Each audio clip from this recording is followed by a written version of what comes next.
ingredients. 2½ cups ng all-purpose flour, 1 teaspoon ng instant dry yeast, 2 teaspoon ng sugar, 3 tablespoon ng mantika, 1/2 teaspoon ng iodized salt at 1 cup ng warm water. Make sure na warm water siya kasi kapag hindi aalsa ang ating dough.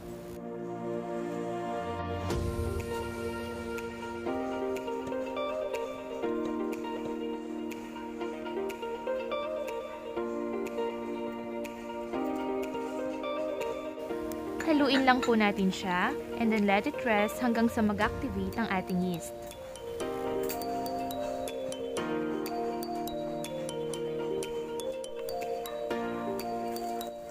Guys, importante po na mag-sift tayo ng all-purpose flour para maiwasan ang buo-buo.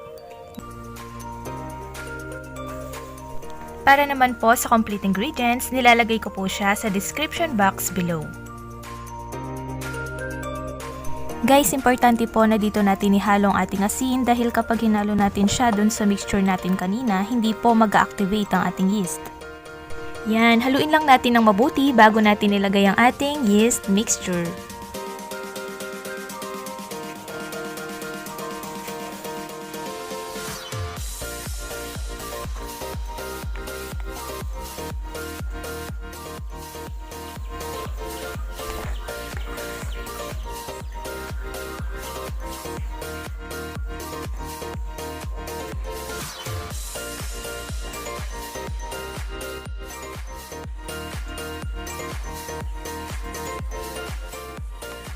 Kapag nag-form na po ang ating dough gaya nito, pwede na po natin siyang ilipat sa kneading mat. Kung wala naman po tayong kneading mat, pwede naman po kahit anong flat surface.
Kailangan po natin itong i-rest for an hour para po ma-achieve natin yung stretchiness na gusto natin.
Dancing,